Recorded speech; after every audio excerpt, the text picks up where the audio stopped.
we've got your Raiders covered. Knock on wood if you're with me. It's Silver and Black Today on CBS Sports Radio 1140. And now, here's your host, Scott Gobranson. Welcome. Happy Championship Sunday, everybody. That's right. AFC, NFC Championship games are today. Of course, the Raiders are not there, unfortunately, for everybody who listens to the show. Next year. As your Raiders fans. Welcome back to Las Vegas' only all Raiders talk show, and that, of course, is Silver and Black Today here on CBS Sports Radio 1140. I'm Scott Gobranson, joined by my co-hosts, Kelly Kreiner and Chaz Osborne. We'll get to them in a second. Busy show as usual today. It doesn't matter if it's the quote-unquote off-season, but there's lots going on. There's secret meetings at UFC matches between quarterbacks and Mark Davis. We'll get to that. But first, a couple things before I bring in my worthy co-hosts here. I want to talk about this day in Raider history. Now, our good friend AFL Godfather on Twitter, who I know all the Raider fans follow, great guy, and does an amazing job of history. And he reminded me of a bunch of history today for January 19th in Raiders history. It's a very huge day. Yeah. For two really good reasons and one really bad reason. So we're going to bring that to you. So January 19th, 1963, besides being Chaz's birthday. Sheesh, 63. Let me write this down. Happy birthday, Chaz. You 56? No. The Raiders name Al Davis head coach and general manager. Pretty big day in Raiders history, Chaz. Smart move. Was that a 3-year deal, his first deal? I think it was. Seriously, I think yeah. it was just like a 3-year deal. It was one of those things where I don't think anybody really knew, Yeah. had any idea what it was going to turn into. No, but Al Davis had the focus, right, Kelly? But what a monumental day, dude. Yeah. Right? Pretty big day. They didn't know they were starting there. No, they didn't. They did not know. But certainly without him, the franchise, the brand wouldn't be. Yeah, nobody saw what was coming. Nobody could predict what was coming next. All right, so now for the not-so-happy moment on January 19th, and this, of course, happened in the year of 2002, the Raiders make a trip out to Foxborough, Massachusetts for the AFC Divisional Playoff game. Pardon me. Excuse me. Wow. Cough That's button. good that you choked. How fitting. Hey, that wasn't our fault, man. Tuck rule. What kind of rule was that? Well, everybody knows it was a fumble. They had a picture of his hand on the ball. It was a fumble. No, Perry Mason, case closed. I know I'm anti-Raider person when I say this here, but it's just a stupid rule that was called correctly. And I've said it before. I quit complaining about the tuck rule when the same thing happened to me on Madden football. What? Yeah, I sacked a the funny thing was, it was the Patriots I was playing as the Raiders. Right. The exact same play, the exact same thing happened. The computer challenges it and overturns it. So I'm like, all right, if Madden football says that's what happens, that's what happens. But does Madden football, is it programmed to do that without that game? Chaz, do you agree? No, of course it's not.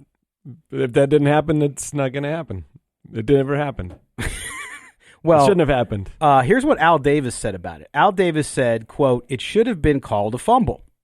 That someone would reverse it without conclusive, indisputable evidence is just unbelievable." Right. So that was Al Davis's point. That brings up the ethical skeptic article over and over and over, even with these Hall of Fame snubs, and I just keep thinking, like, is really the whole league down on the Raiders that much? They're going to overturn a call because of that rule when there's not, indisputable evidence. Don't get me started. Well, and we're going to talk, by the way, guests today include Kenny King Jr. from Just Blog Baby, who's going to be with us after the first break. And we're going to talk about the Hall of Fame snubs. And that's where Al Davis, you remember when we had the late, great Cliff Branch on, who will be part of the conversation, of course, with Kenny. When we had him on, he particularly gave us the reason why he thought he wasn't in the Hall of Fame. And we'll talk about that because it has to do with Al Davis. So that's definitely the third big moment on January 19th in Las Vegas Raiders history now. Yeah. I know that at the time they were Oakland, But the commissioner said it's okay now to call them the Las Vegas Raiders, so they are the Las Vegas Raiders. Wait, that would be today then. Yes. AFC AFC. is a significant Because date it's in the history. first January 19th they've been the Las Vegas Raiders. Kelly, look at that. He's sharp. I thought Kelly was still sleeping. He's awake. No, he's good. All right. AFC Championship game in January 19th, 2003, the last time the Raiders were in one. 41-24 over the Tennessee Titans. Yep. Despite the Raiders having 14 penalties for 127 yards. They tried. 41 points with 127 yards. The man of tried penalties. keeping them down. They did, but it goes back to the point we made a couple weeks ago, right?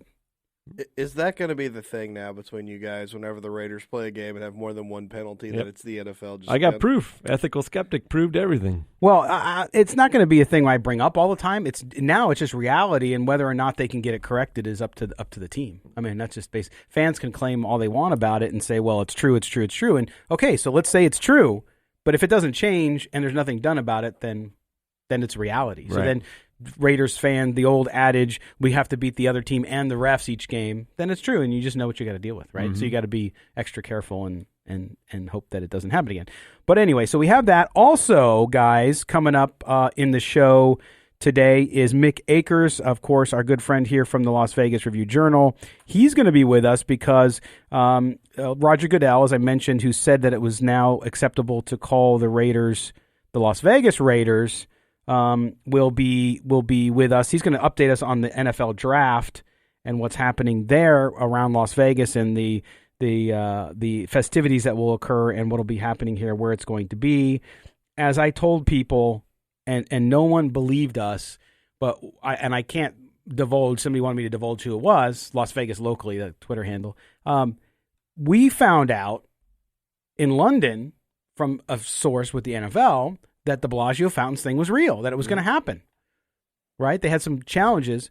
No one believed us. No one believed it. We weren't the first one to report it. Actually, Mick found it in documents from the LVCVA because it's a public entity. So Mick will be on. He'll talk about that. But clearly that was their first choice, and that's what they're going to do, in addition to other things. So we're going to talk to Mick about that, guys. We're also going to talk to him about the Allegiant Stadium, the Stadium Advisory Board meeting this week where they talked about the roof delay, which we talked about on Tuesday, Chaz, right, on Silver and Black tonight. But also he'll get us up to date on other things like tailgating.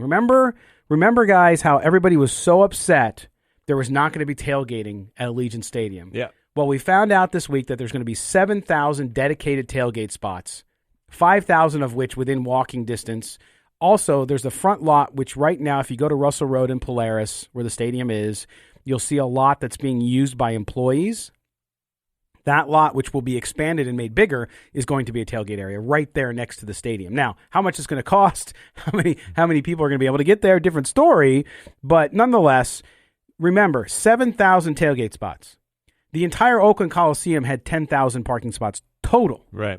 So from that perspective, everybody's worried. I think now people can rest a little bit knowing that they're going to be able to tailgate. The culture of tailgating, which is very important to Raiders fans, which is totally fine and great, will not go away. Will it change? Yes. But it's going to be there. It's going to be a part, Chaz, of Raiderdom.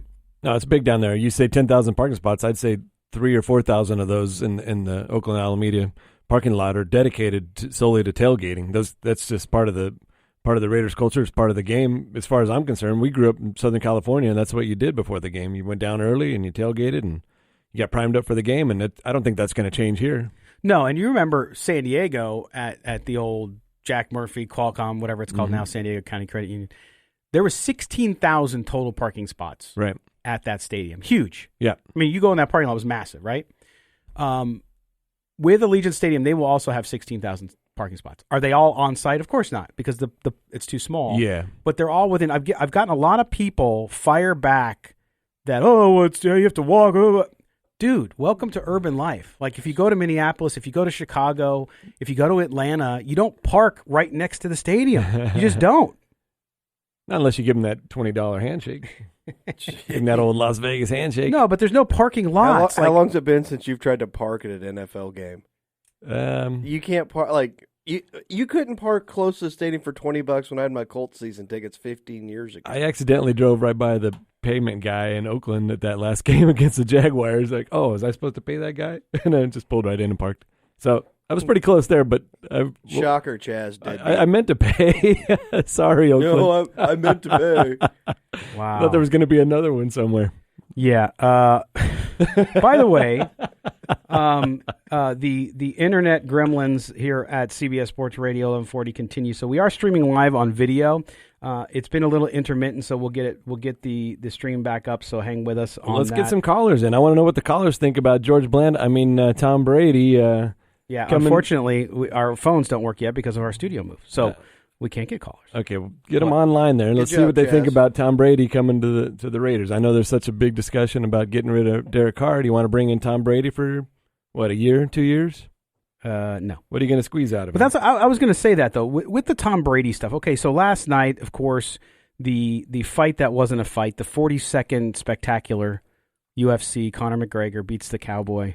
About a nickel for every time that happened. Yeah, he beats the Cowboy. You lasted 40 seconds with the Cowboy. So they go. They have the game, and of course, fight night in Las Vegas has always been a big deal. Okay, so not especially now with UFC, boxing is not anywhere close to what it used to be. People don't show up for boxing like they used to show up. It's just not the same anymore. But they do show up for UFC, right? So last night we see everybody and their brother from Matthew McConaughey all right. to ice fishing in a Lincoln. I love that. To Tom Brady, Baker Mayfield looking like the commander of the Jungle Cruise boat, which was my favorite tweet. So he's there, and of course he stops. He's talking. There's a picture taken of him talking to Mark Davis, the owner of the Raiders. Because Mark Davis, if you don't know, Mark Davis is now a fixture at all Las Vegas events, not just sporting events, but he's at charity events, all sorts of things, right? He has been. Over a year he's been hanging around here. He has. He sits at WNBA games, you name it, he's there. Yep. So he's there, and we get this picture of Tom Brady talking to him. And now Dana White says, hey, the Tom Brady, I'm good friends with him. Tom Brady to the Raiders. If he doesn't go back to the Patriots, him to the Raiders has legs. To which I say BS. Because let me tell you something. Mike Mayock, in the story that we're going to talk about this later, that he finally did an interview with Vic Tafur. And he said, look, if we can get better at a position, we'll get better at a position. But they can't get better at the position of quarterback with Tom Brady. I don't care if he's the greatest of all time. At this point in his career, he's not better than Derek Carr. Sorry. He's just not. I know the people who hate Derek Carr will hate me for that. But anyway, all right, we're going to talk about that in a little while. When we come back from this break, we're going to be joined by our good friend Kenny King Jr. Yes, he is the son of Kenny King from Oklahoma, former Raiders running back. Yeah. But he also writes at Just Blog Baby. And we're going to talk to him about the Hall of Shame. Cliff Branch, Tom Flores denied again. You're listening to the Silver and Black Today here on CBS Sports Radio 1140. This is Mark Bedane, president of the Raiders. You're listening to Silver and Black Today. Welcome back to Silver and Black Today here on CBS Sports Radio 1140. Thanks for joining us on this conference championship Sunday.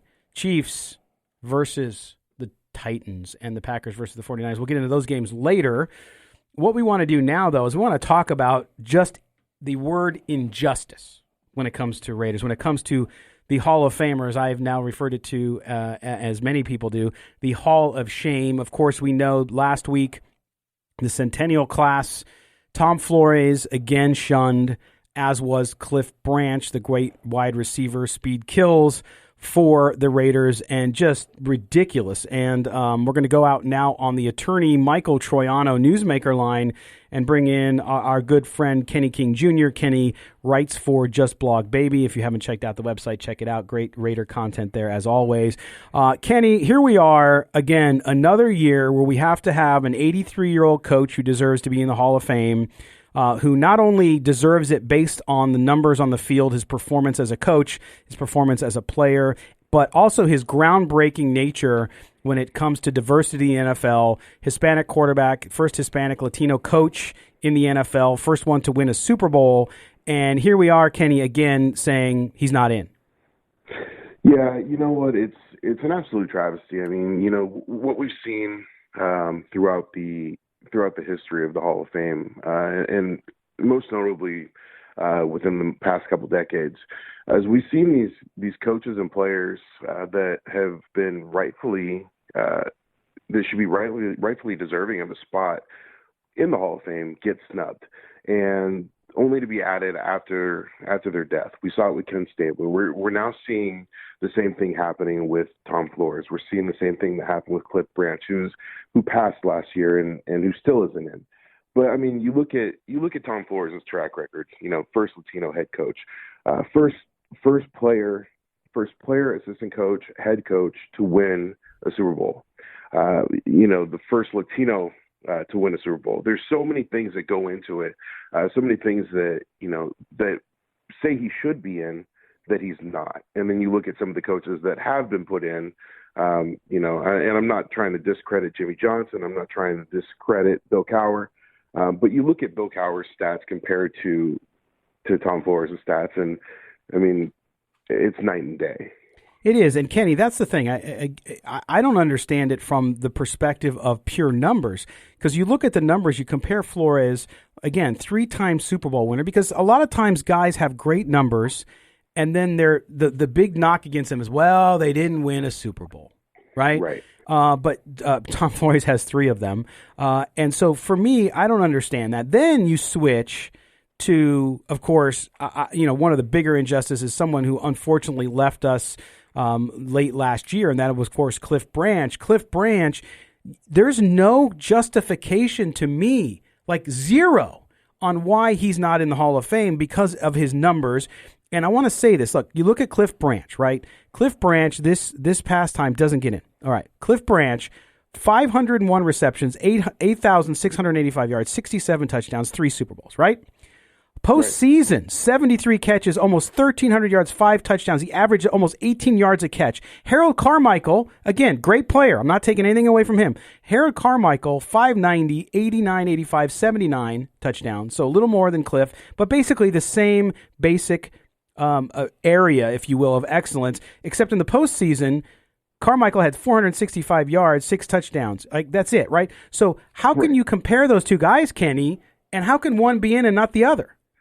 Well, absolutely. And you look at, if you look at Cliff Branch's stats, right, we touched on the postseason stats. And one of the things about his postseason stats, those stats stood as records up until 1993 when they were broken by Jerry Rice. Oh, that guy, so yeah. We're talking about, the players that he's compared to. We've got guys like Jerry Rice, the greatest wide receiver of all time, who's in the Hall of Fame, that are in, and you got guys like Cliff Branch who are snubbed year after year after year, and you have to wonder, you have to wonder, is there a Raiders bias? And at some point, you have to just connect all the dots and realize that there is definitely a Raiders bias in the Hall of Fame. When you have guys like Cliff Branch, Jim Plunkett, Don Mosbar, Dave Dalby, who are not in the Hall, and there are other players like Harold Carmichael, and I'm not going to take it away from him. No. But then, Max Speedy, I mean, come on. Even Lynn Swann, if you look at, Lynn Swann may have some more Super Bowl rings, but if you look at Lynn Swann's stats compared to Cliff Branch's, Branch blows him out of the water. Even Lynn Swann's own teammate, Mel Blount, said that Cliff Branch was one of the hardest receivers to cover. Right, and I'm glad you bring up Lynn Swann, because that's one that I wrote down as well. And actually, when Cliff was in the studio here with us back in 2018, he talked about that, because if you look at Lynn Swann, career numbers, 336 receptions to Cliff's 501. 5,462 yards to Cliff's 8,685. 51 touchdowns to Cliff's 67. He had one more Super Bowl ring. Like you said, that's true.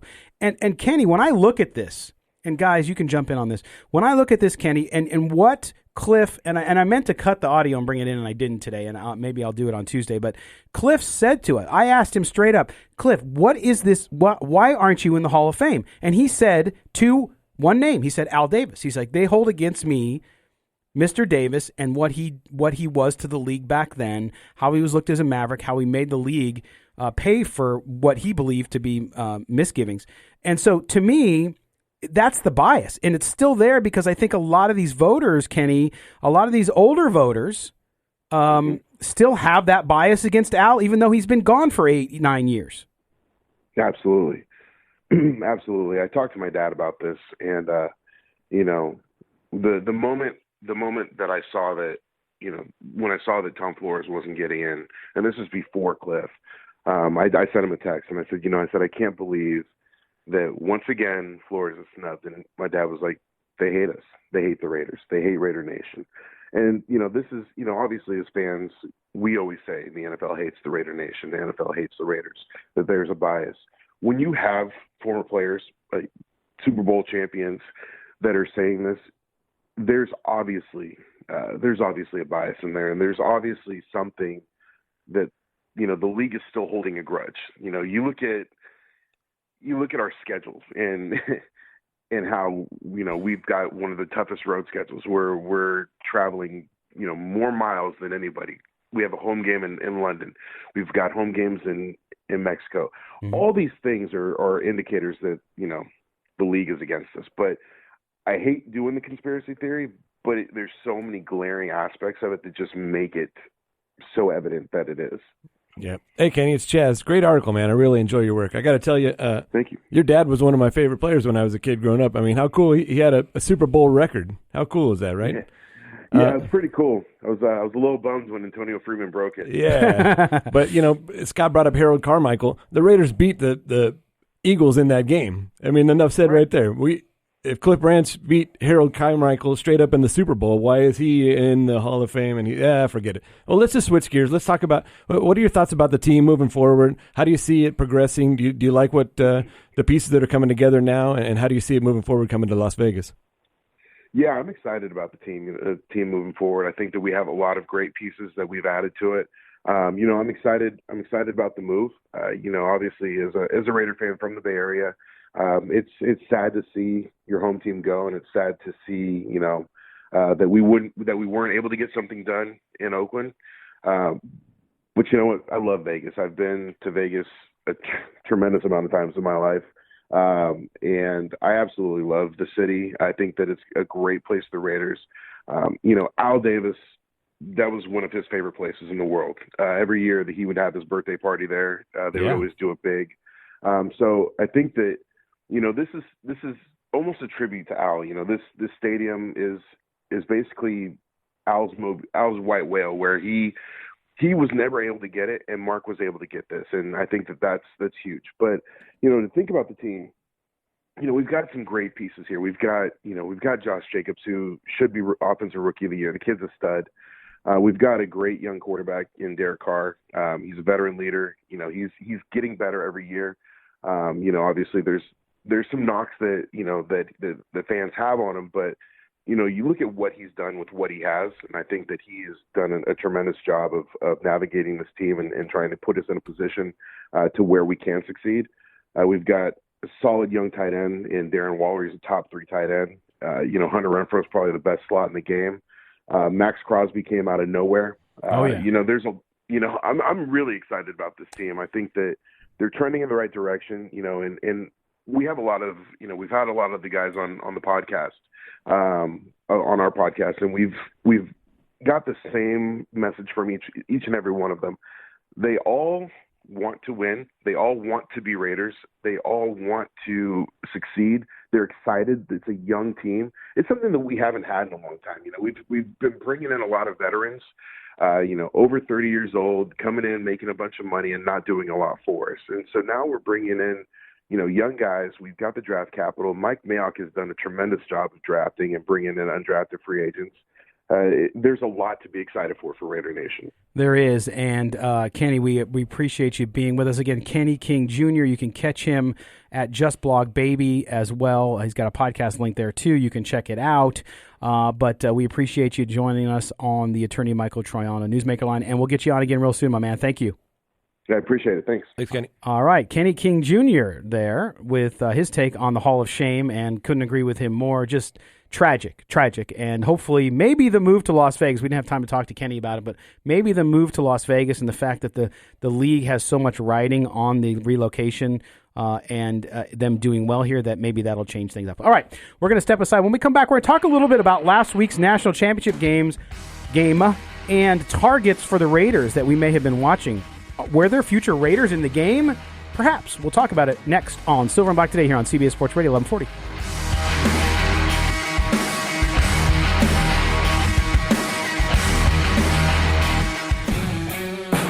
only way to take Silver and Black Today with you is with a radio.com app.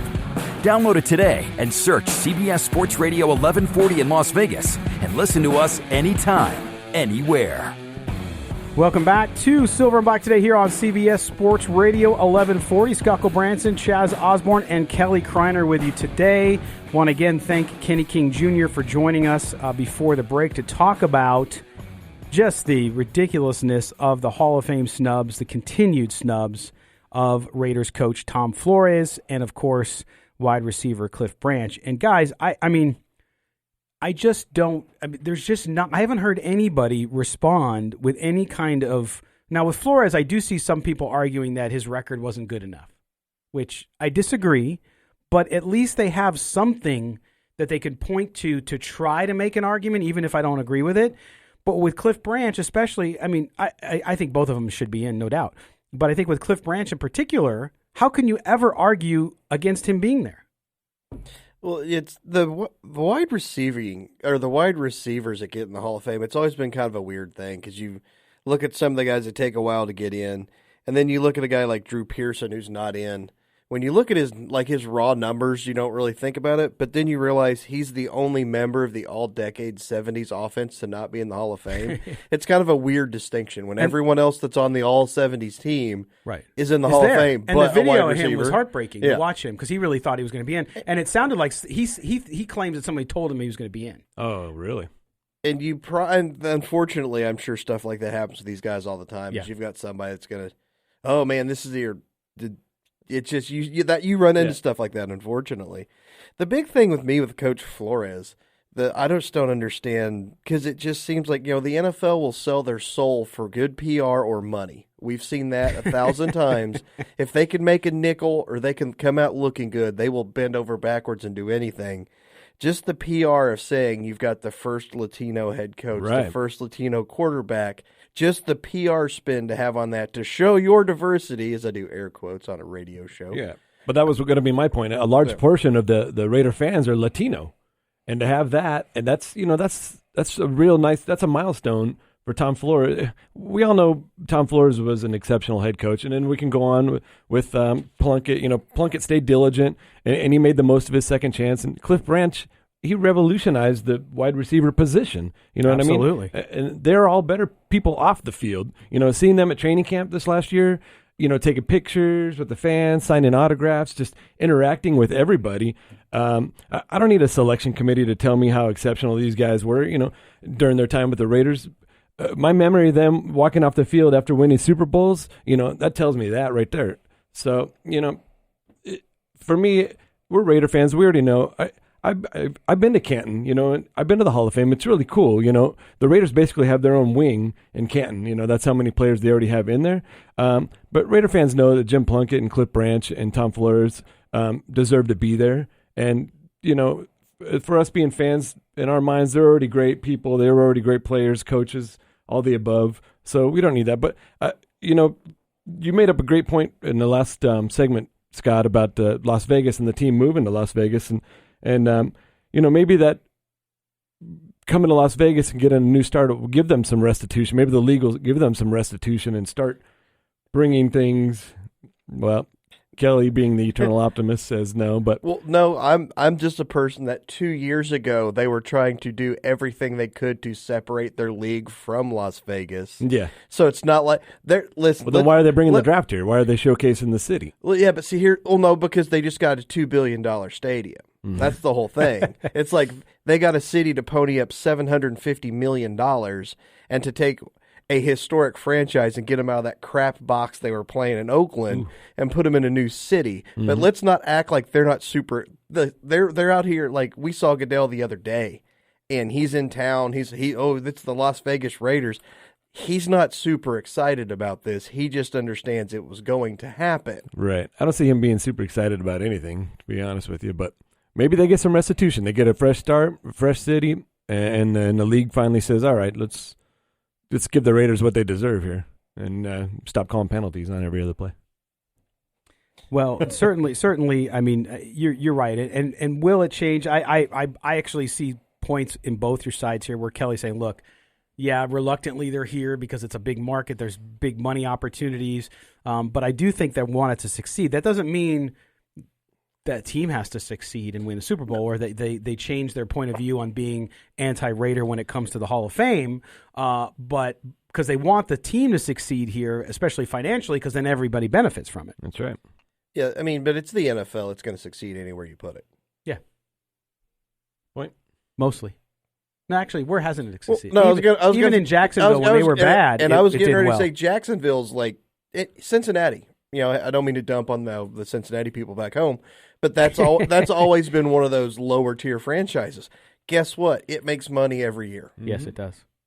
It does, and that's the thing. I mean, with this situation with Branson Flores, this was the year. It's personal to me because when I worked with Jerry Tarkanian's family when he was getting older and sick. I worked with his daughter, Jody, on the campaign to get him in the Basketball Hall of Fame. I did some digital work for them to help them raise awareness of that. And luckily, Coach Tarkanian, he was in a wheelchair at that time, was able to go and get inducted into the Naismith Hall of Fame. So it meant very much. And I think what people forget is it's not about Raider fans. Forget the fans. Sorry, it's true. Forget the fans. It's not about the fans. It's about the player, and if the player is gone, unfortunately, like Cliff, it's about their family. It's about making sure the family recognizes and can celebrate their loved one who's either no longer with us or is still with us in the case of Coach Flores. It's about recognizing their contribution to the game and what it means to the game. And I think that's where it really hurts because both those men did so much for the National Football League and so much for the sport, and in Tom Flores' case, so much for Latinos. You talk to Latinos from Fresno, where he's from, and they tell you, there's murals of Coach Flores. They tell you what it meant to see one of their own go and become so much of a success. And I think that's where the NFL shats on these people. I mean, they just do. They're not looking at the overall recognition and contribution of the coach to the game. Yeah. And Jim Plunkett as well. I don't even know why his name's not in there, but I already said I don't need a committee to tell me these guys are exceptional players, coaches, and people off the field. So no, but again, their families should though. It's important for their families. Yeah, it really is. The Plunkett one. I mean, you can do a little more of a breakdown on why he's not in there. I mean, it like we were saying with Branch, there's no reason. Yeah, Plunkett, you can kind of come. I mean, you can see both sides of that argument a little bit. Super Bowl MVP, 2 Super Bowl championships. Tom Flores, does he get those without Plunkett?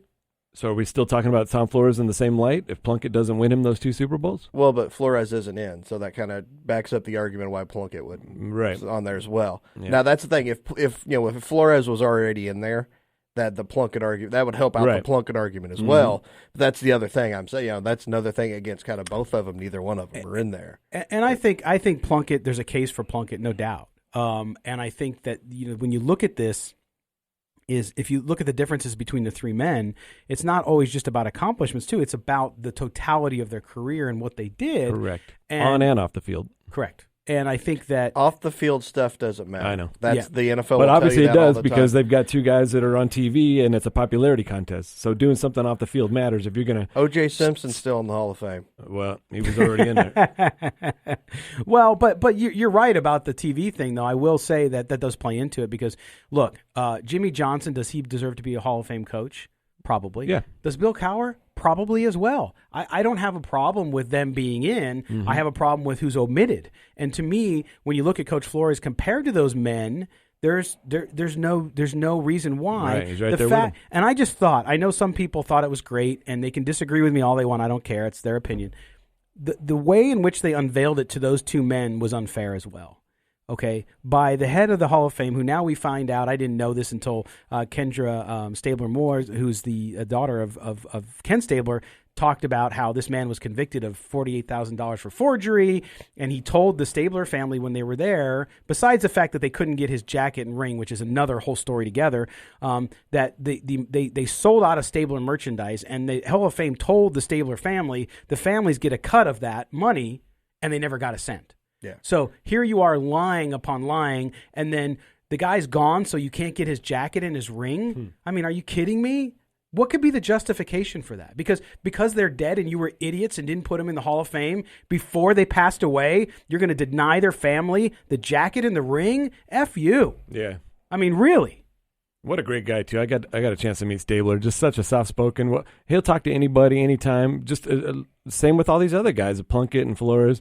Just a really nice guy. And for him to have to go through that in the family, like you said, to celebrate the families, they all deserve those accolades, and they deserve to have that celebration. And, the more you find out about the league, and Kelly talks about it all the time, it's entertainment. Sports is entertainment. It's not life, and they should be treating these guys a little bit better. But this just comes off as petty. That's all that does. The jacket and the ring thing. It's a jacket and a ring. It's not like if they do the thing to where like if they've passed with the the speech and everything from family members. That's something I can kind of get into because you're getting into a whole different dynamic there. Right. But it's just a jacket and a ring. You're already making these for these other people. It's just a bull bleep petty move. Yeah. But the worst was the Stabler thing with the family money for selling the merchandise. Right. It was crazy. That when I read that, I'm like, holy. I mean, yes. That's coming from the family. It's not like somebody's rumor. That's not a rumor. That's actually happened. It's the fact that when the first second I read it, I never for 1 second doubted it. Because if there's one group that would do something like that to me, it's the NFL. All right. Well, listen, great discussion, guys. And I think we're all in agreement. We're going to step aside. When we come back, we're going to be joined by Mick Akers of the Las Vegas Review-Journal. He'll get us up to date on where the NFL draft will be in Las Vegas. Get ready for some closings of streets, ladies and gentlemen. You're listening to the Silver and Black today here on CBS Sports Radio 1140.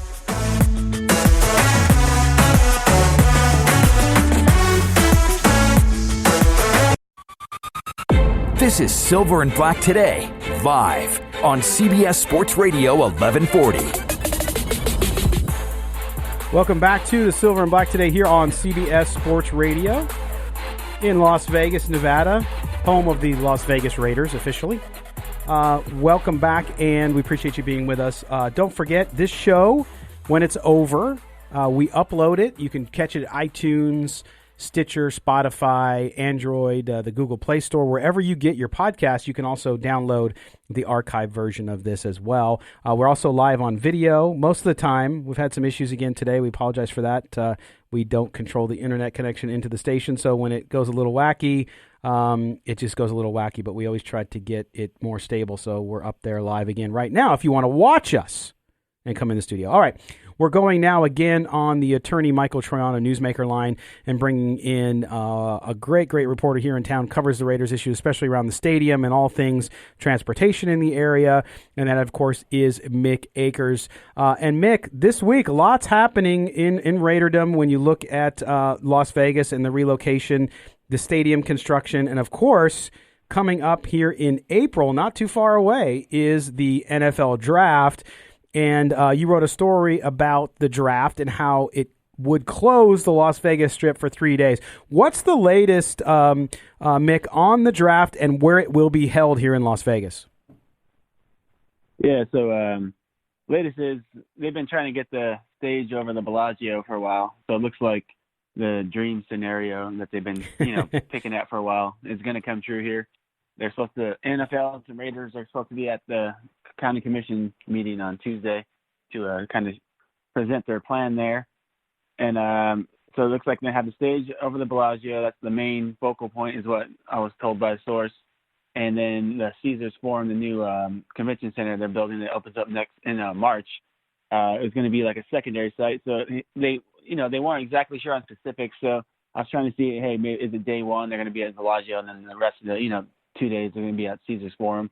They said that it could be likely, but they didn't want to confirm that with me. So I went with focal points are, hey, Bellagio, Caesars Forum, and then the fan experience is supposed to be somewhere around Flamingo and Koval by the Westin there. I think maybe that road leading up to the Caesars Forum and the link and all that, I think it might be the site where like the fan area is going to be with the draft town and all that.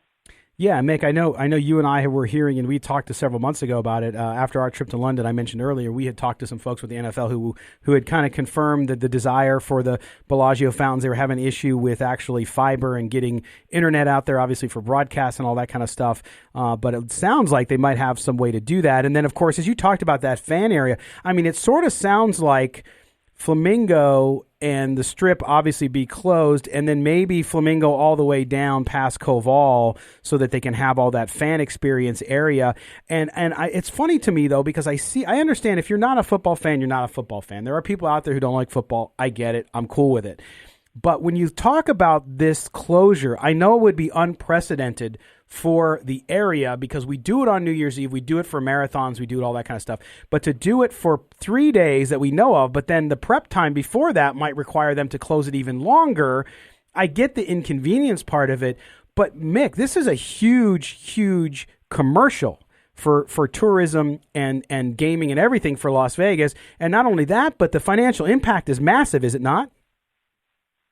Yeah, so they mentioned about 400,000 people expected. I know Nashville, I think they had 600,000. So I'm not sure where that drop comes from, but I was told 400,000. But obviously, 3 days closing the Strip down, basically from Harmon to Spring Mountain, pretty big closure. All that. There are talks about maybe doing some reopenings overnight. Maybe just a couple lanes. I know they're going to close it down at least for 2 weeks in front of the Bellagio, down the 2 lanes on the Strip. So, pretty big impact. But, we have this many people coming for this many days. They're going to kind of deal with it. I think they said it's, going to be the largest closure of the Strip ever. But, with so many people coming to town, I think, obviously the rooms are going to be filled up. People are going to be, eating, drinking, having a good time, on these 3 days, maybe a couple days before that and after it. So, they're just looking at this as a big, financial impact here for Vegas. Again, we're talking to Mick Akers, a reporter for the Las Vegas Review-Journal, on our attorney Michael Troiano newsmaker line about the draft coming to Las Vegas. We appreciate that update, Mick. Make sure you read. He just did a story a few days ago on this, and so check that out on the Review-Journal. Also, Mick, you were at the stadium board meeting this week where they talked about the delay that we've talked about with your colleague Rick Vallada on Tuesday, and we've written about on our website as well. That delay, it appears as though they're okay with it now. They have it all back in motion, and we even heard over the last 24 hours that they might even start working back on raising that roof. What's the latest on that, and kind of what's the biggest misconception about this roof quote-unquote delay? Well, the biggest one obviously is everyone thinks it's going to push back that July 31 date. That, I don't know, for some reason there's this large group of people who want this thing to fail, it seems like, so everyone can find and point out every reason they can. They'll say, hey, this is not going to open on time. But Don Webb mentioned, Mortensen's been building these, sports facilities, for decades here, and they've never missed a deadline. And he mentioned this won't be the first one they fail on. So, that July 31st date is like the big, talking point about it, obviously. So the roof issue, that looks like, they're kind of going full bore at it. They're adding another crane, adding 6-day shifts, adjust to what they're doing here with the ETFE once they get that cable that. You mentioned a handful of bolts out of about 500,000, that had an issue. So obviously not a big deal. Mentioned the weather that, hey, if we have some rain, maybe that can happen. But he called out December being a pretty wet weather, making it, 200% more rain than usual. And he said they had about $100,000 in damage, which is, $2 billion project, which is nothing, drop in the bucket there. So, just the people that want to see this thing not go off first plan has, I don't know why, but they, anything they can grab a hold on, they're going to jump on. So there's conspiracy theorist people out there that, they'll get anything they can just, they can put this thing down. Sure. I don't know. Well, make a lot of accusations with us. So, oh yeah, it's I know. Weird on the end, but we report what we get, and we don't, jump on the rumor train. So far so good. Looks like. Oh yeah, there's doing what they have to do. There's lots, Mick. There's lots of agendas out there, and as people who report on the news or talk about it like we do on the radio, you become targets of that. We got about 30 seconds left with you, though. One of the other things I talked about earlier in the show that also we gleaned from your reporting this week was the fact that there will be 7,000 tailgate spots for this stadium. Talk a little bit about that and how maybe Raider fans can finally rest that they're going to be able to tailgate. Yeah, so Medane mentioned, there's in Oakland there's about 2,000 tailgating spots.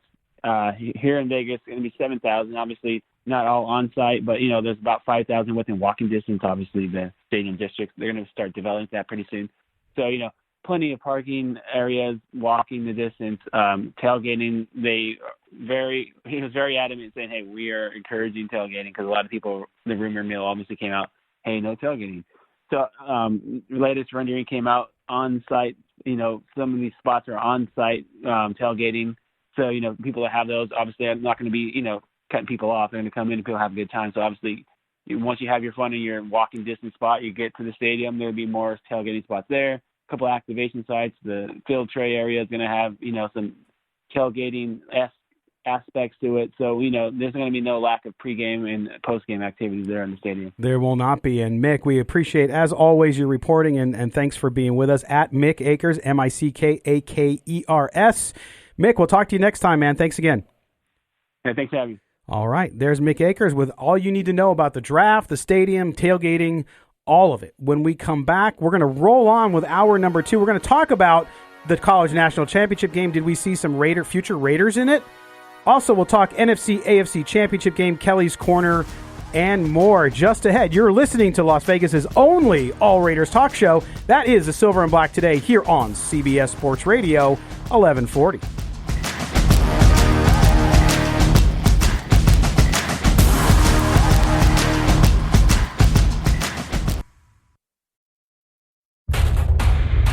We've got your Raiders covered. Knock on wood if you're with me.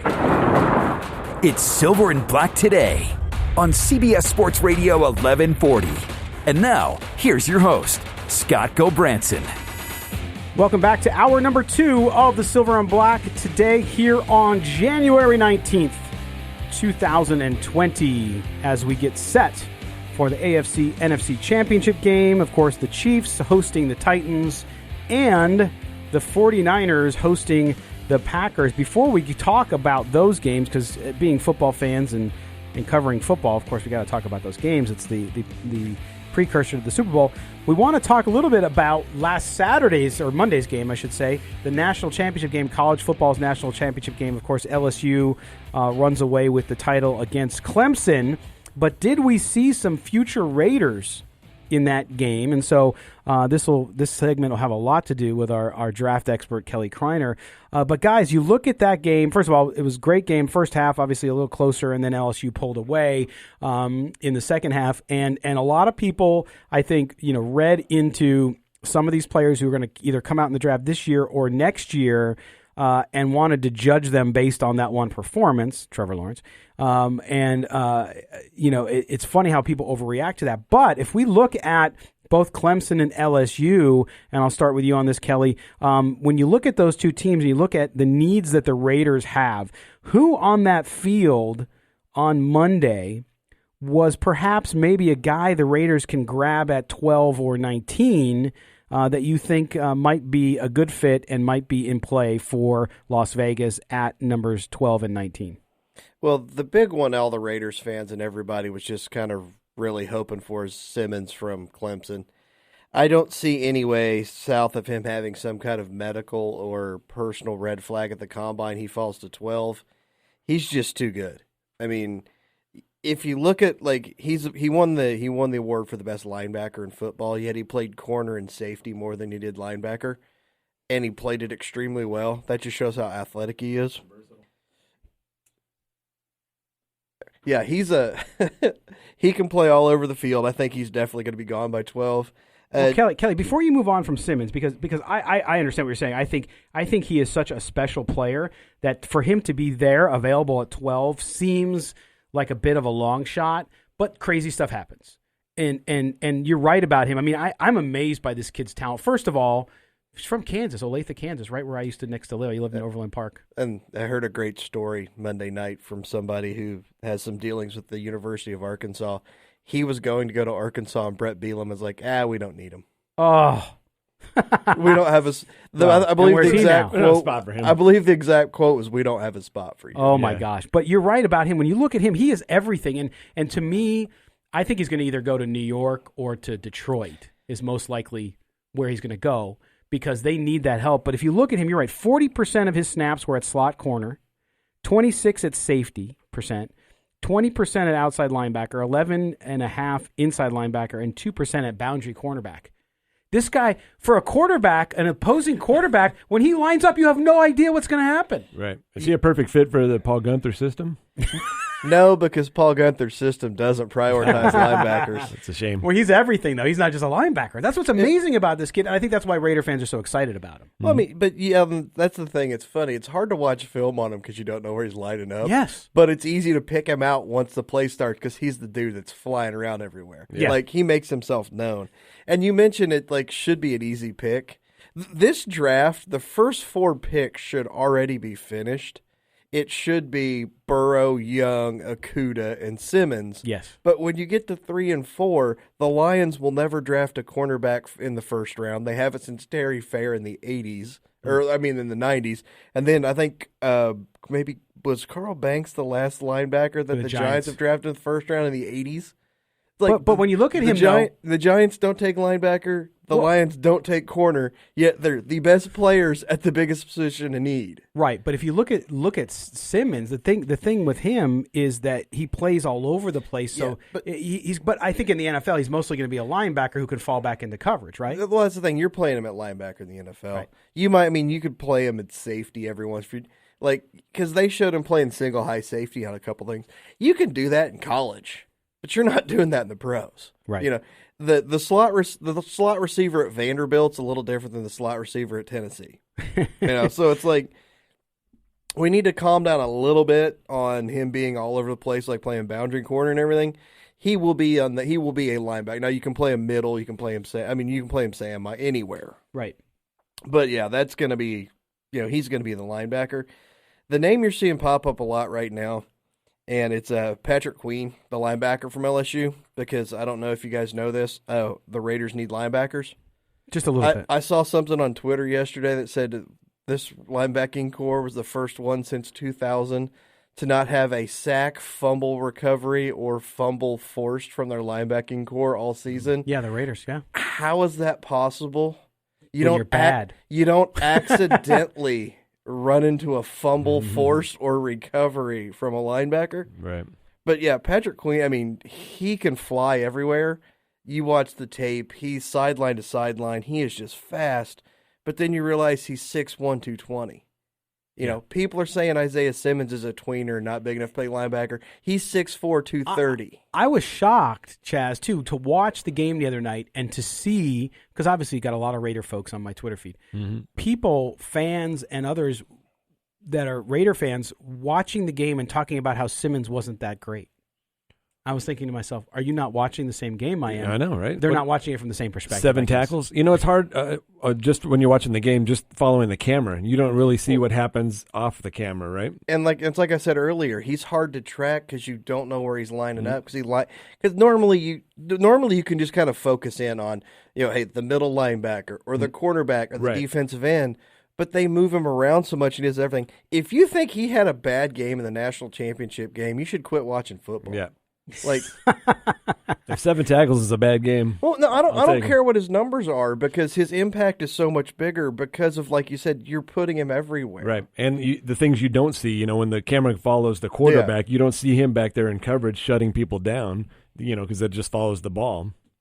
Yeah, and it's funny, man, but the Trevor Lawrence hate went crazy. He had a bad game. Yep. He was, and that's you'll see that in the NFL, you'll see it in every sport. He's just a little high on everything. Yep.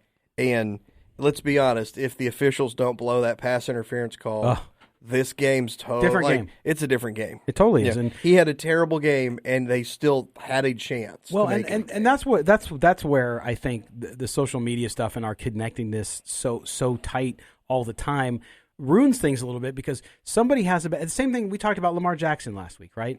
Had a bad game, 500 yards of offense. Yes, he had some decision making that was great. It was his first real playoff game, and he hasn't won one yet as a starter. But so what?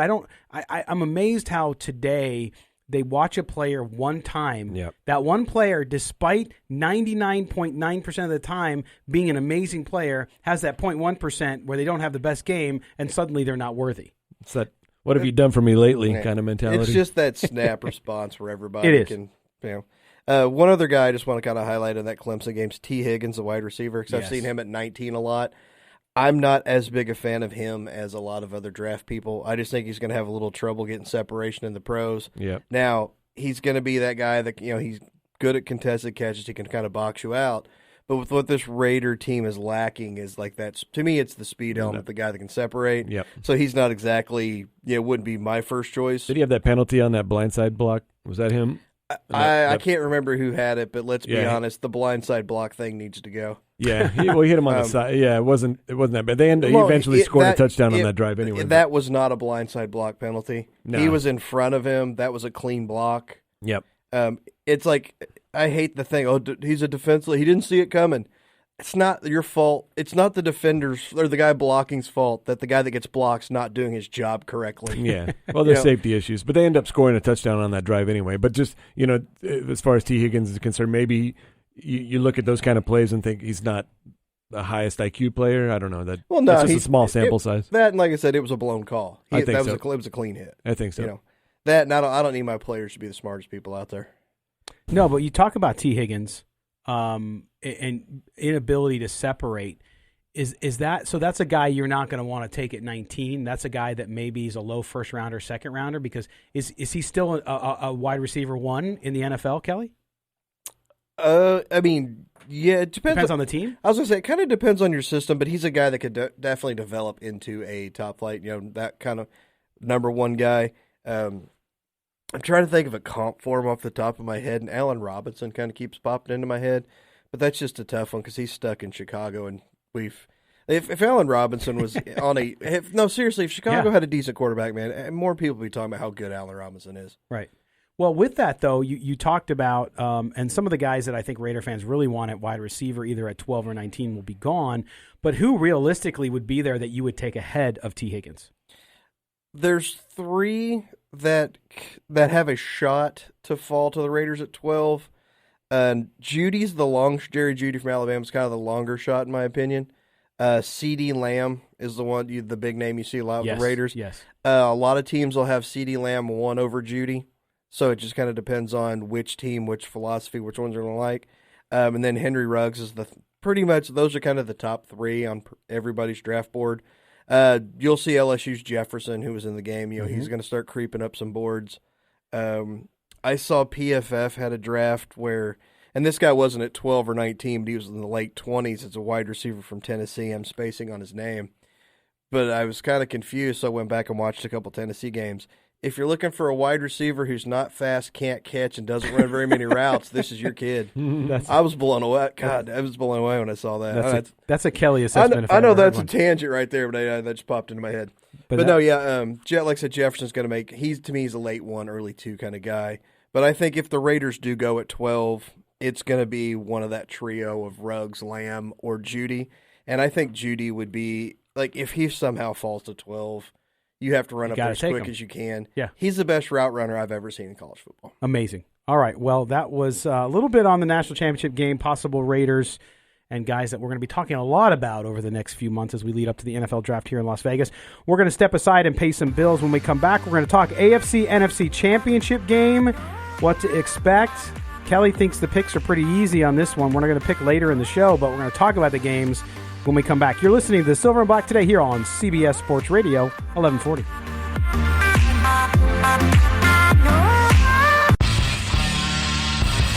How you doing? This is Charlie Garner, and you're listening to Silver and Black today. Stay tuned.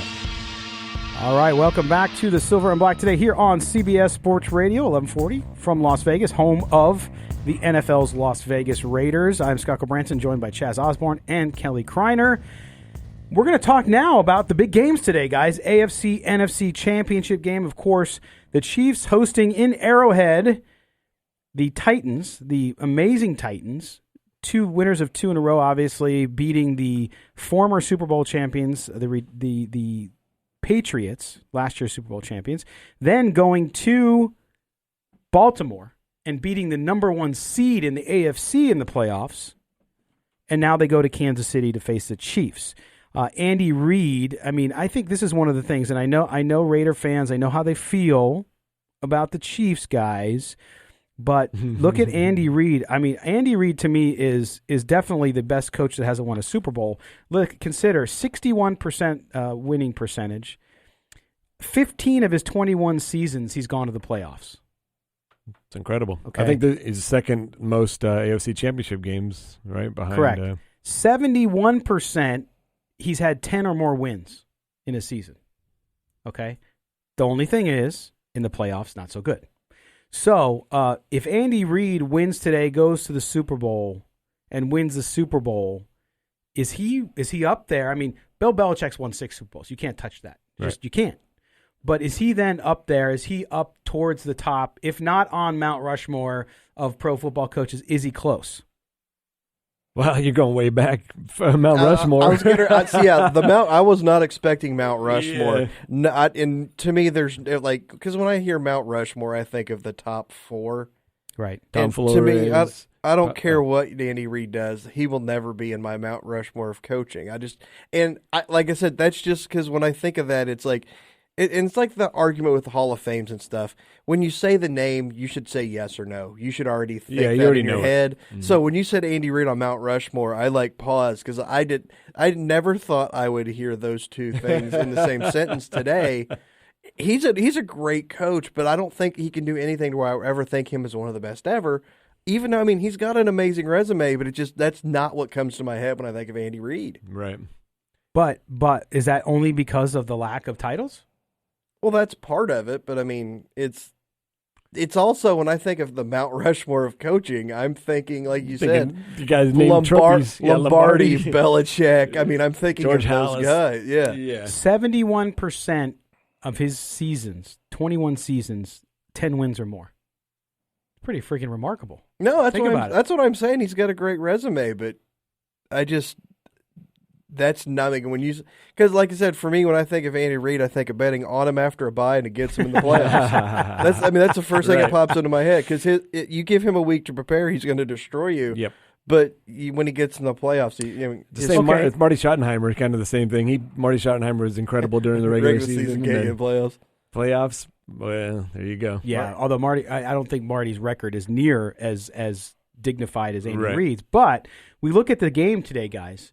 Chiefs, Titans. The Titans, I made this point to Kelly before you got here this morning, Chaz, that to me, I don't think the Titans have a chance. I just don't, but you never know. Everybody's got a little bit of a chance. Perfect. Right? You got a little bit of a chance. So hedging my Chiefs Super Bowl as we speak. Thanks, Scott. That's fine. Got I my told you pick 50 points last week. Did they score 50 points, the Chiefs? I don't know. No, Yes, they they did. 51. That's right. So that's there you right. go. But I said 50. So anyway, Chiefs against the Titans. If the Titans, tell me if I'm wrong on this. If the Titans win this game, if they go in and upset the Chiefs at home, the Chiefs looking to get to their first Super Bowl since the year I was born 50 years ago. Yes, it's been that long. Ouch. They have Super Bowls that long here? They did. I thought you were older than that. So we get there. If they get there, or if they don't, I should say, if the Titans beat them, guys, in my view, Break them up. the Titans run to the Super Bowl will have been the greatest 3-game stretch in playoff history. Yeah, no, I agree with you. Travis Henry, the numbers he's putting up right now, the Chiefs are at the bottom of the league in run defense. Well, he ran for 188 yards in Week 10 against them. Like, the Titans have already beat the Chiefs this year. Right. We've already seen it. Everything went perfect in that game for them to win that game. So I think that they're going to have a similar scenario today. Where if they're going to win this game today, the same thing. They're going to have to have the ball last, down a few points, get in there and give the Chiefs no time left on the clock in order to win this game. Well, there's your game plan. What do we do in Week 10? Do it again. Do it again. Do Exactly. it again. Run it back. But just in case people think I'm crazy for talking about the Titans that way, again, they will have beat the Super Bowl defending champions. They will have beat the number 1 team, number 1 seed in the MVP. AFC, and they will have beat the Chiefs on the road. So 3 games in a row on the road. Mm-hmm. That hill to climb, I still think it's tough. You got a big game possible. today, but it's possible. If they do it, they're going to go down, again, not as one of the greatest teams in history, but one of the greatest playoff runs in history, in my view. But it's going to be tough for them to do that. I think they can do it. Do you? It Why? begins and ends with Derrick Henry. That's why. Yeah. And, at one point the Titans gave up second most sacks in the league, and Ryan Tannehill had fumbled 5 games in a row. But they've continually gotten better each week, and they keep finding a way to win. for me, defense and running the ball wins you games. And they did it. You remember Teresa Walker, your Tennessee? We had her on before the Raider game, the Tennessee AP sports writer, and she talked about the balance that the Titans were playing with, and since they made that move to Tannehill, and that took the pressure off Derrick Henry in that run game, and Tannehill was able to complete passes and keep the offense out there longer, and that took the pressure off the defense, and now they've rounded into a complete team, and I think they, just the way they're going right now, I think they got a really good chance at pulling off the upset today. Oh, I do too. I mean, like I said, we've already seen him beat him once. I think this is going to be a good game, unlike Scott. But see, now he's got me thinking about this. I'd have to look at the Giants' run when they beat the Patriots in the Super Bowl. Because let's be honest, the first game in this run for Tennessee, they beat a corpse that was known as the New England Patriots. Yeah, that team. I won't even say they limped into the playoffs. They got hit by a bus and were drugged into the playoffs. Well, the air went out of their football, no pun intended, after they lost that game to Miami. Well, it was even before. Yeah, but you go into look. I'm not discounting that at all. But you go into a wild card game in Foxborough. I don't care if they're declined or not. It's still a tough game. Mm-hmm. No, yeah, I know, but I'm not. I'm saying, but I mean, it's like you look at the Giants, who had a wild card run, beat the Patriots at the height. Yes, so that's why I just kind of. But that was in the Super Bowl. Well, yeah, but that's part of a playoff run, right? But I'm saying the 3 games to get you there. Okay, so you take out the first, you do the Super Bowl and the last 2 games in the NFC for the Giants. Fair enough. But no, yeah, like I said, I think I mean Tennessee's got the formula because Kansas City's defense is not very good. Right. The only problem Tennessee has is if Kansas City drops. Instead of the 28 they dropped in the second quarter, if they drop 21, now you have to make some throws. Right. It's hard to dig out of that avalanche when it hits you. Yeah, and you got to playing with fire when you get behind a lot. It's tough in the playoffs. Now, the other thing I was going to ask, so NFC, I think to me, no one is giving Green Bay a chance. I know you aren't either. Because they don't have one. You're not giving them a chance either. Nope. Kelly, what do you think? I think they get destroyed. It's like, guess what? We've seen this before. When you lose by 30, you usually don't come back and beat the team the next time. Well, really? But their credit, they said they weren't prepared for that game. They're out on that West Coast swing. They were just kind of messing around out there. I think they've seen that first pitch, and now they know what they're dealing with, right? I feel like they're going to come back. They saw the first pitch, and they couldn't hit it. So guess what? They're going to have – They've been practicing. They've been practicing. They should have said they had their first at-bat. I'm sorry. Yeah. Now their second at-bat, they're going to have a better at-bat. But I think it all rests on Aaron Jones, to be honest with you. Aaron Rodgers better have a buzzer under his jersey. Obviously is the key. Well, if Aaron Jones shows up, it's over. Isn't he? Who's their running back? Aaron Jones. Okay, that's what I'm saying. I think it rests on his shoulders. If he has a great game, they can come out of there.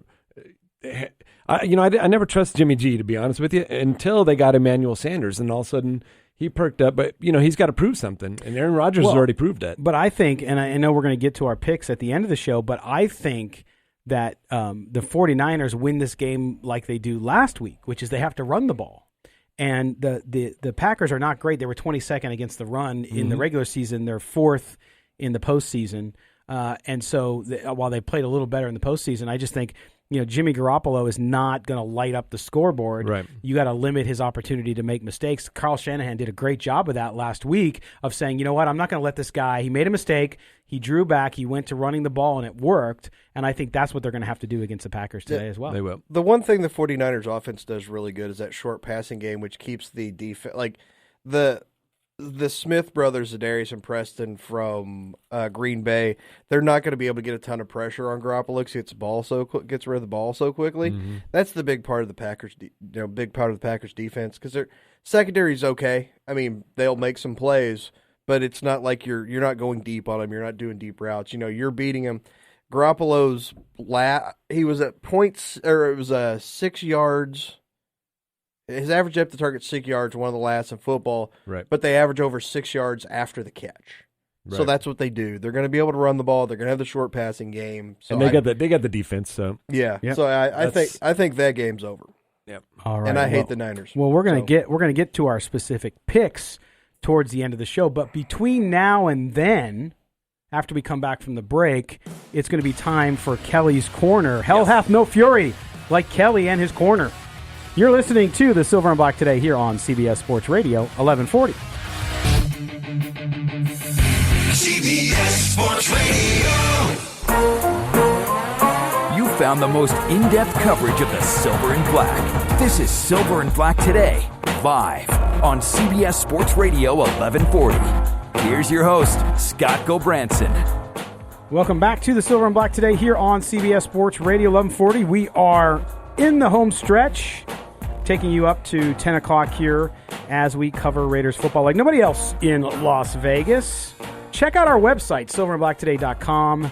Been a little crazy up there with the stories, not only on the NFL bias against the Raiders when it comes to penalties, but then, of course, Hall of Fames. And the Hall of Fames, yes. And then also we had several stories this week on the roof situation with Allegiant Stadium, so check that out. Also, subscribe to our YouTube channel as well as Twitter at SilverBlack, the number 2day, SilverBlack Today, there as well, Facebook, and everywhere else you find your content. So make sure you do that. All right, we're going to now turn over the airwaves, these valuable airwaves, these Entercom CBS Sports Radio 1140 airwaves, to a one Kelly Kreiner, who has the segment that everybody looks forward to every week because you just never know where it's going to go, and that's what makes it so great.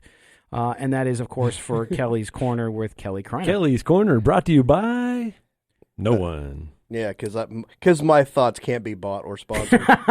Actually, they can, and it's not that expensive. That's right. Yeah, I was originally had a plan to watch the Aaron Hernandez Netflix documentary and do my corner on that.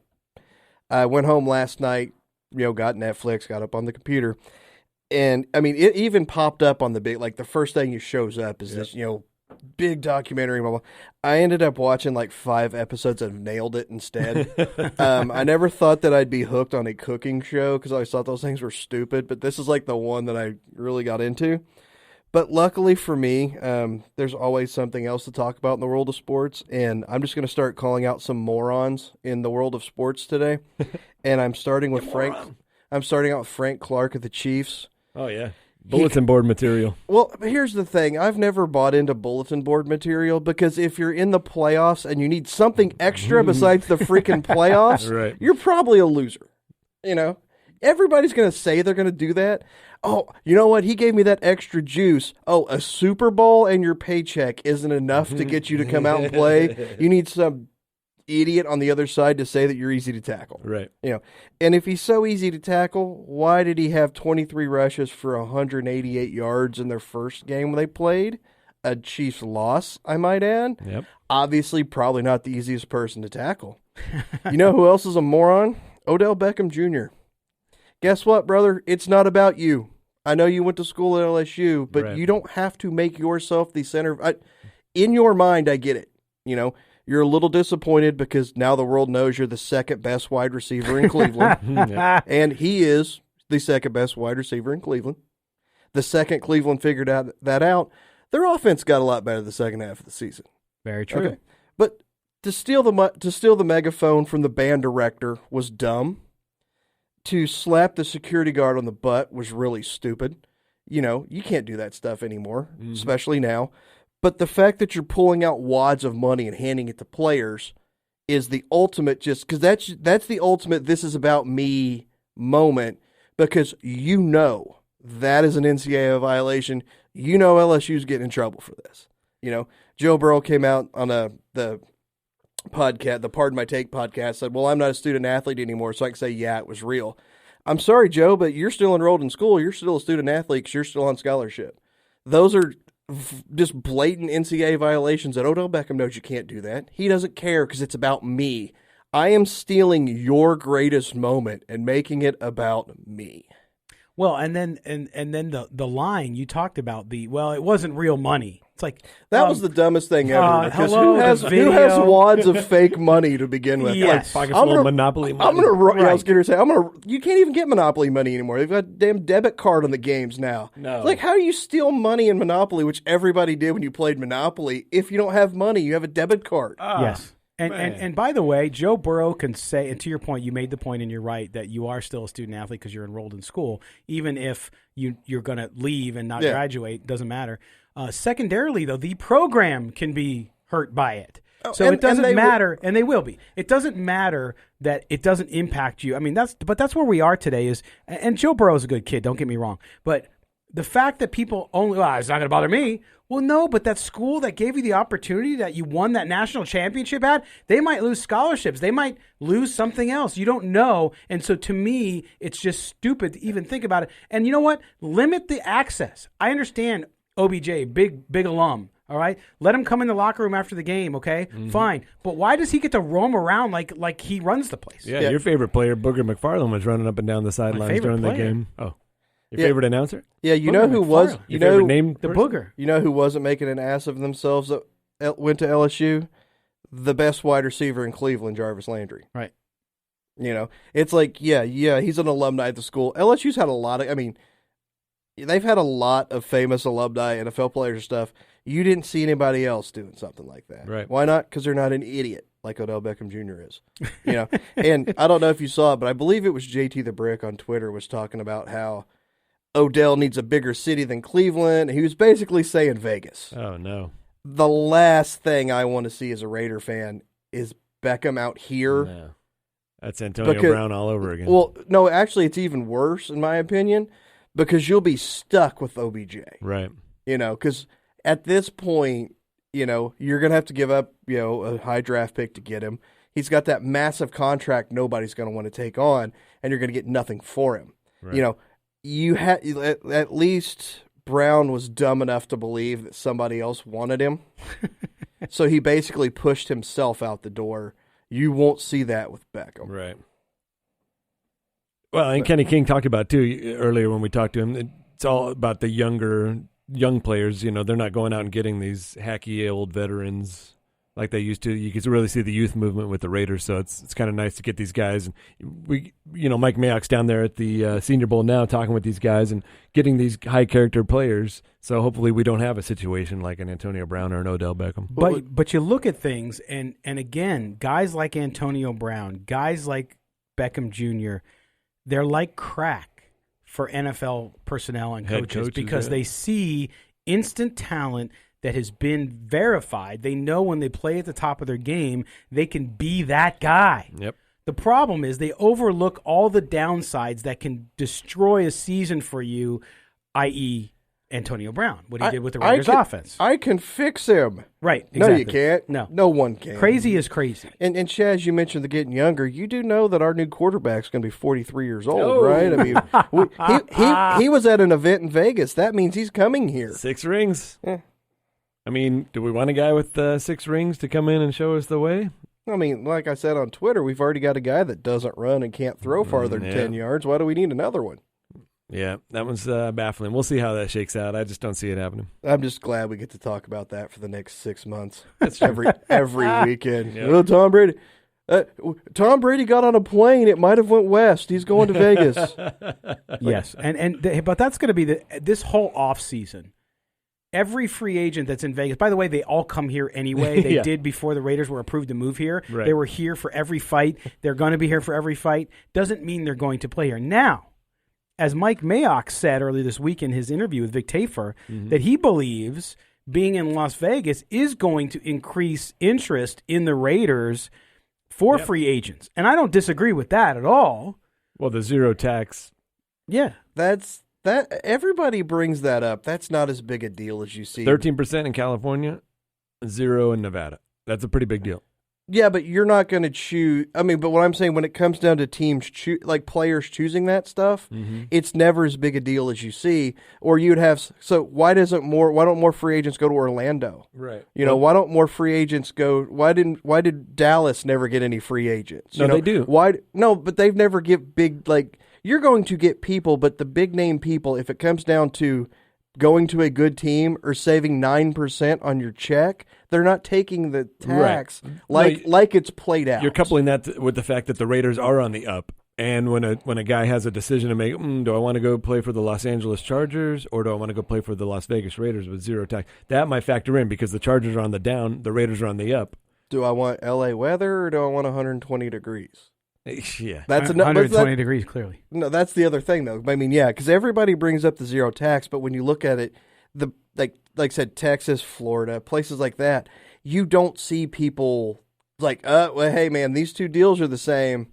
I think but I don't have to we pay just taxes. don't talk about them enough. I think it does happen. Well, no, because that's the thing. We talk about it all the time, and we never. That's the thing. We don't see it, but it's talked about all the time. But here's you the thing. never actually see it become that big of a deal. I agree with you. Nobody's ever come out and said, "You know why I went to there? Yeah, of course. Zero taxes." No, but baby." I agree with you partially, and I'll tell you why. Because I don't think it's the one deciding factor. Absolutely not. Right. But if I look at it and say, team, okay, Raiders, iconic brand, no tax, great, I save a lot of money. 3, Las Vegas, opportunity, that kind of thing. I think Las Vegas, we live here, so it kind of loses a little bit of its luster to us because we're around it every day. But for people, especially a young guy coming in looking at all these different opportunities, I think that alone is different than, let's say, an Orlando, which doesn't have an NFL team, but even a Miami, which is different. You do know there are other sports. I know, but I'm talking football, specifically. Right? And they have free agency. I'm talking specifically about football. But it's free agency. Doesn't matter really what sport it is. Right. It's all the same. It's all the same construct. Yeah, but Alex Rodriguez mentioned when he signed with the Rangers, part of the reason was because they overpaid him by $52 million more than any other team. But he also mentioned the tax situation as well. And then where did he play? He got an extra $52 million. Yes, and it was tax free. Correct. The taxes had nothing to do with that. It's not what he said.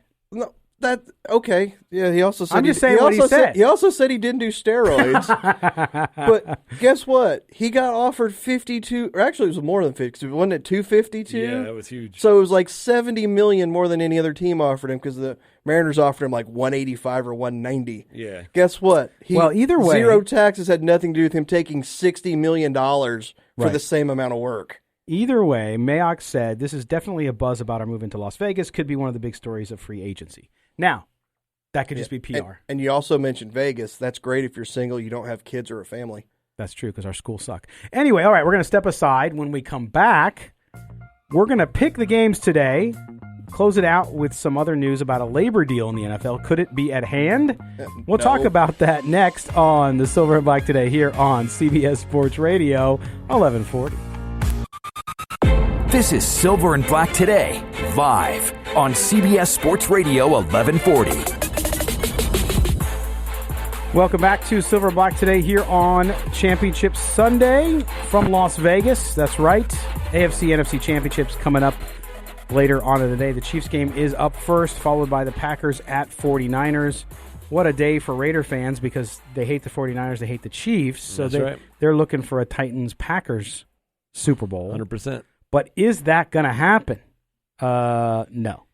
So we're gonna tell you what our picks are and what we think will happen as we start off here on CBS Sports Radio 1140. Okay, guys. So we look at this game. Let's start with the first game, which of course is the Chiefs hosting the Titans. Kelly, how do you see this one going? I think the Chiefs win a closer game than you or a lot of people think. I just don't think Tennessee's going to be able to score enough. I've got it 31-24 Chiefs. 31-24, okay. I got it pretty similar. I think they need, like I said, the Titans need a repeat of that earlier season game where they get the ball right at the end. Tannehill can't make those throws. They obviously hasn't needed to the last couple of games. So, it might rest on his shoulders a little bit more today. But Henry's going to have a big game. Tannehill's going to make the throws.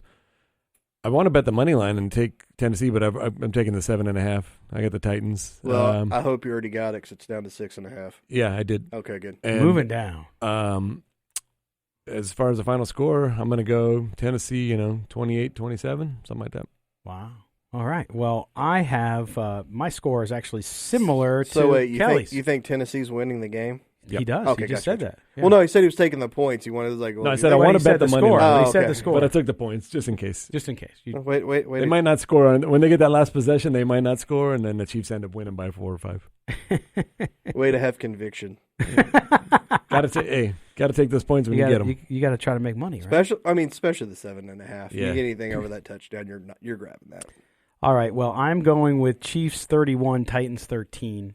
I think the environment and the run for the Titans, as good as it's been, as nice as it's been, I think despite Derrick Henry, who I think will still have a good day, I think you're right, Kelly. I think they're going to have trouble scoring. Clearly, I think they're going to have more trouble scoring than you do. But I just think the Chiefs with this game are positioned well to do it. And Patrick Mahomes continues to play really, really well, and he's going to lead them on that one. So 31-13 on that. All right, so now we switch to the NFC, Chaz, and we look at the Packers versus the 49ers. 49ers, to me, have been underrated most of the year. They got in the playoffs.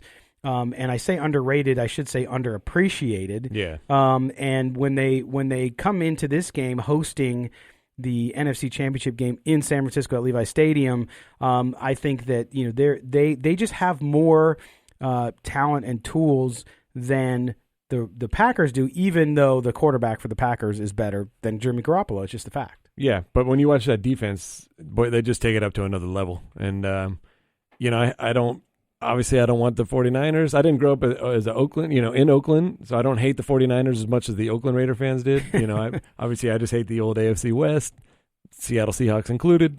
But I just have to go with my heart, not my brain, and say that the Packers are going to win. Wow. Two upsets today. Packers, and what's the score? Well, that one's going to be a low one. That's going to be a 24-21 kind of scenario. 24-21. Hopefully, like I said, Aaron Jones runs that ball well for Green Bay, and Aaron Rodgers makes a couple of throws here and there on third downs when they need it, and they kind of use the Tennessee blueprint. Kelly. 31-17 49ers, and I'm factoring that 17 as a meaningless touchdown for Green Bay at the end of the game. I think we saw the 49ers smash them once already this year. That game was never close. I'm kind of expecting the same thing. Green Bay's shown me really. I thought Green Bay. I've said it the whole time. All season. I don't think Green Bay's very good. I know. I have a good friend of mine who's a professional sports bettor who has a Green Bay Super Bowl future from the beginning of the season, and we were joking about it at the national championship game. He's like, "This is the worst team I've ever bet on for a future, and I'm still alive." Right. So it's like, we neither. They're not good, but they keep winning. Then that ends today. I don't disagree. I had the 49ers 28, Packers 17 in that one. And I said it earlier, guys. I think San Francisco will win this game much like they did last week. They're going to run the ball. Mm-hmm. I think Jimmy Garoppolo, that short passing game that Kelly referenced earlier, coupled with the running game, because Green Bay is not great against the run, which then if our predictions went well, with the exception of Chaz, who has both underdogs, if both favorites win and go on to the Super Bowl, then I think the 49ers have trouble, because I think against the Chiefs, who are going to put up points, even against the 49er defense, you're going to have to pass the ball more. That puts more pressure on Garoppolo, but let's take one game at a time. Yep. I just think that 49er running game against that Packers suspect defense against the run is really going to be the difference today. But I think both games will be tight early, and then I think you'll see both home teams pull away towards the end. Right. That's usually what happens. The games, there's so much pressure on both teams, and coming down to the championship game, they usually start off a little slow, right? Super Bowl, same thing. Yeah, same. Yeah, I was getting ready to say, I really do not want to see a Tennessee 49ers Super Bowl. The thought of that makes, I may not, well, no, I'll watch the Super Bowl. I was going to say, I will not be excited to watch that Super Bowl, because it's just two teams that want to just run the ball and play defense. Mm-hmm. I do not want to watch. That's cool week 4. Purists love that. Yeah, I know, you're right. Purist. I'm not a purist. No. I want my 42 pages of props, and I don't want to sit there and bet every under prop and just be like, this is going to be fun. Yep. Hey, if you're winning them, it's fun. But I can tell you right now, no Raider fans want to see a 49ers Chiefs Super Bowl. All right, and in other news, as we close out the show, Pro Football Talk reports a new labor deal. Quote is on the ball is on the 30-yard line going in. Saying that a source of knowledge of dynamics explained to PFT the ball's on the 30-yard line going in. Hardly a done deal. Both the NFL and NFL Players Association regard the start of the new league year in March as a meaningful deadline and pressure point. Specific rules around the labor deal that are in question include both franchise tag and transition tag, as well as other things like testing for marijuana. So we'll see what happens with that, guys. We'll cover it over the next couple of weeks, but should be interesting. In 10 weeks from now, it's going to be 10th and 30 from the 30-minute deal. Because the franchise tag's a huge thing nobody talks about. Yeah, it's the players hate it. Yeah, they want it out of there. It's something that owners are going to fight for. The marijuana thing, I'll be shocked if it's not thrown out in this. Right. Because I think the players, they'll give up a percentage point or whatever to get it. They did it in baseball already. Yep. So, I mean, I think that's a done deal. But it's, they said, they're on the 30. Okay, but money's always the last thing you hammer out, and that's the most important thing. That's right. So, congratulations. You knocked over the fact that you got all the dumb stuff out of the way. Yeah, you got to get to the more substantive big stuff. You got your parking passes done, and you got your allotment for Band-Aids. Yep. Awesome. Yeah, but now let's try to split up $9 billion worth of money. they're not in the red zone. No. They're on the 30. They're not even on in the red 30. zone. Good point. And it's hard to true. score when you get in the red zone. All right. Well, that's going to wrap up the show. Kelly, Chaz, as always, thank you. Yep. Our pleasure. All right. Great to be here. Good time as always. We roll on, and we will be back next week as well. We'll talk about what happened in the games today, bring you up to date on the latest Raider news and roster information, draft, you name it. Whatever we have happening here in Las Vegas, we will bring it to you here on the Silver and Black today. For our engineer, Trent Ogle, and for Chaz Osborne and Kelly Kreiner, I am Scott Branson. We'll talk to you guys on Tuesday, Silver and Black tonight, 6 to 7 p.m. Take care.